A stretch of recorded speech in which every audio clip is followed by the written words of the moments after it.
learners, welcome back to your Odia Basic course. We have already completed 1 week of this 12-week basic course on Odia language. In the previous lessons, we learnt a few different things. In this lesson, we will sum up whatever we have learnt this far in week 1. Let us start. In the first week of this course, you were introduced to the Odia language and the vibrant cultural backdrop of Odisha.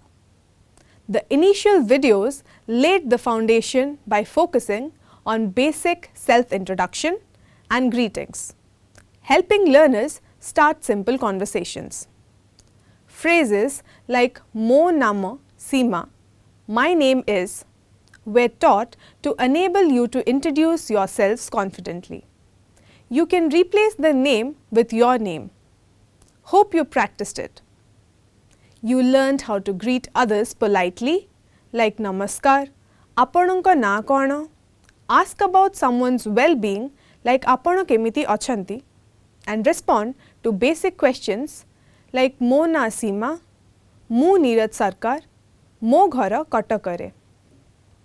I hope you were able to practice these phrases and sentences in your conversations.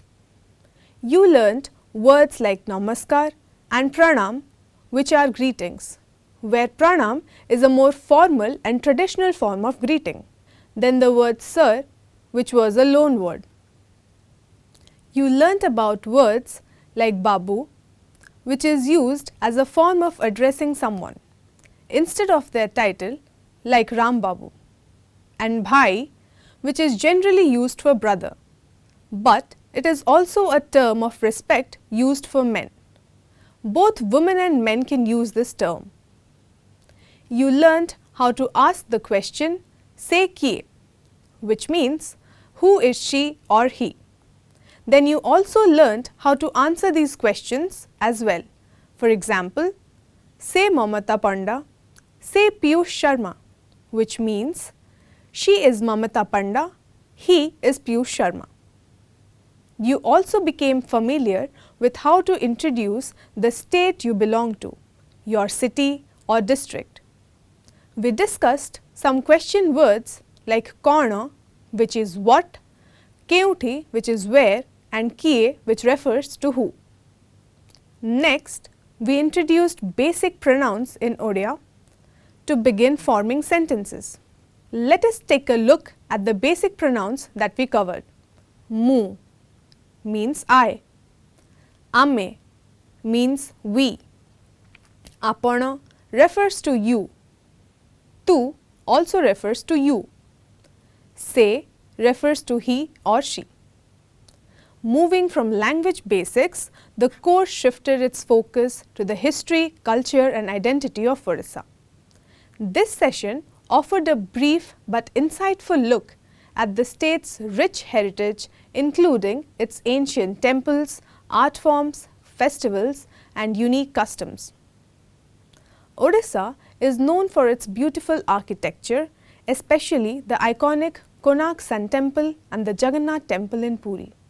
The course highlighted these along with Odisha's contribution to Indian classical dance, particularly Odissi, which reflects the intricate storytelling of the state's culture. We also heard the story back when Odisha was called Kalinga. This session also covered Odisha's popular cuisine, which includes dishes like dalma, lentils and vegetables, pakhala, which is water rice, and sweet treats like chhenaporo and rasagolla. You were also introduced to the traditional Odia attire that was showcased, with an emphasis on the cultural significance of saris such as the Sambalpuri sari and the traditional dhoti worn by men.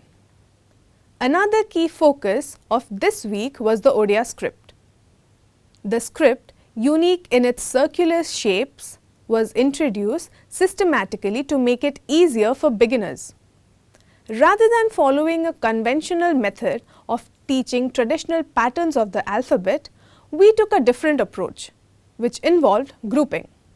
Grouping characters based on similar shapes and strokes to help you recognize patterns and memorize them effectively. By the end of the week, we hope you were familiar with a few group of letters and have practiced writing and pronouncing them properly, which would help you form a strong visual and phonetic foundation.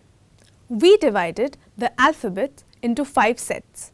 In set 1, you learnt the letters dha, tha, a, a.